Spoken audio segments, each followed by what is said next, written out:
A Brasília conversar com Rodrigo Orengo porque o Ministério da Economia já cogita a volta do auxílio emergencial, mas quer uma contrapartida. E qual seria, Rodrigo Orengo? Bom dia. Muito bom dia, Ellen. Bom dia a todos. A contrapartida seria aquela PEC emergencial, a contrapartida de redução, de reestruturação da máquina pública. E essa contrapartida e esse recado ele é fundamental hoje para o mercado. Por quê? Quando se fala em auxílio emergencial, todo mundo fica com o pé atrás, porque fica aquele receio no ar de drible no teto de gasto, ou seja, de desequilíbrio fiscal. O que o Ministério da Economia e o ministro Paulo Guedes estão se manifestando agora é justamente por esse sentido. Olha, vamos sim trabalhar, vamos discutir o auxílio emergencial, a volta do auxílio emergencial, só que isso tem que ter lá um contrapeso no orçamento, no equilíbrio orçamentário.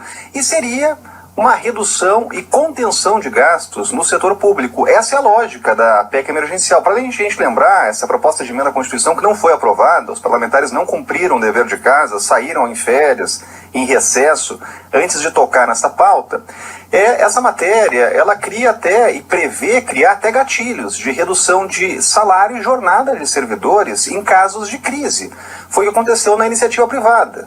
A proposta, ela tenta refletir o que acontece na iniciativa privada em momentos de crise no setor público, que tem aquela estabilidade. Tem uma série de regras que, nesses momentos de crise, acabam criando ali uma proteção, claro, para os servidores. Agora, isso traz uma consequência, isso traz um desequilíbrio fiscal. Então, a lógica toda do debate é essa. E foi uma manifestação importante, o Ministério foi obrigado a se manifestar, porque os candidatos à presidência da Câmara e do Senado estão defendendo a volta do auxílio emergencial, uma espécie de consenso.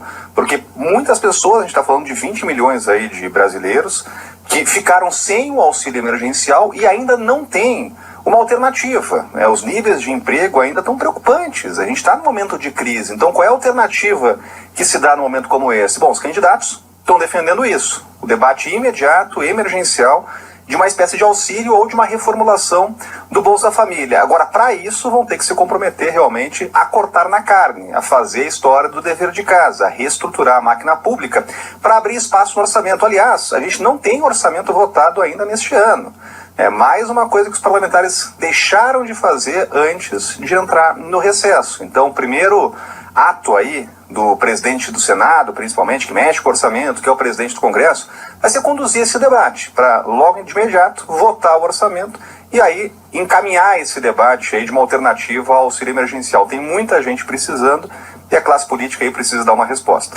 Orengo, você falou, Ministério da Economia já defende a volta do auxílio emergencial. E é um ponto importante porque a gente tem, e isso vem desde o ano passado, Ministério da Economia defende nova CPMF, Ministério da Economia defende reforma administrativa, defende outras tantas reformas.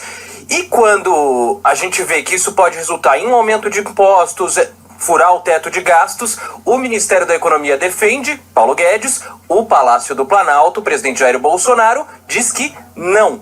Existe já um posicionamento do Palácio do Planalto em relação ao auxílio? O presidente Jair Bolsonaro voltou a dizer que não é aposentadoria, que não é benefício social que tem que ficar o ano inteiro. Então, é o Ministério da Economia ainda sem o apoio do Planalto? Esse é um conflito que não é de hoje, viu, Sandro? E é um conflito entre a área econômica e a área política. Nesse momento, a área econômica está tendo um discurso mais realista, porque é isso que vai acontecer. Esse debate ele vai existir.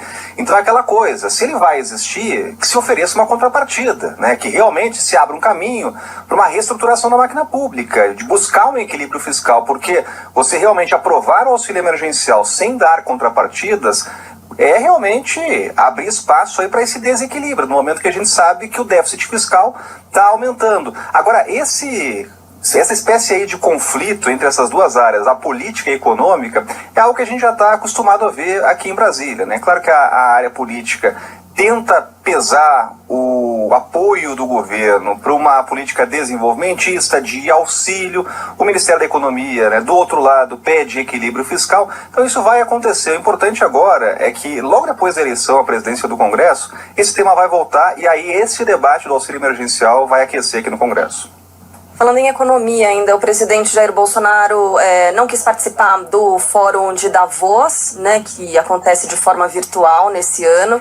Mas só para trazer aqui um dado que surgiu nas últimas reuniões, ele diz o seguinte, ele mostra a desigualdade que resulta também da pandemia, né, que vai aumentar durante esse período da pandemia, que é o seguinte, enquanto as 1.000 pessoas mais ricas do mundo recuperaram as perdas econômicas durante a pandemia em apenas 9 meses, os mais pobres vão levar pelo menos 14 anos para conseguir repor essas perdas, segundo o relatório Vírus da Desigualdade, divulgado pela Oxfam ontem, né, na abertura do Fórum Econômico Mundial, realizado em Davos, na Suíça. Então, olhar para essas desigualdades é muito importante aqui também. A nossa política econômica tem que levar isso em consideração, né, Orengo? É verdade, e sabe que isso é inevitável, né? Já estava se esperando realmente o aumento das desigualdades, né? Agora, qual é a saída? E pelo menos o discurso público que mudou, e isso é importante também destacar. O ministro, a gente estava falando do ministro Paulo Guedes, e teve uma outra declaração dele que é importante aí nesse cenário.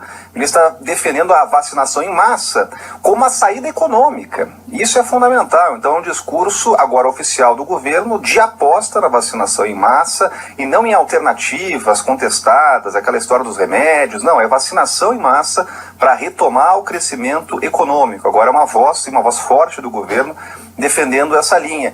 Isso também vai ao encontro de uma mudança de postura do próprio presidente, do governo federal, nessa relação com outros países no meio da pandemia, né? O governo decidiu assumir o protagonismo, né? Em vez de transferir a responsabilidade, assumiu o protagonismo e passou a negociar diretamente com os governos da Índia, com os governos da China.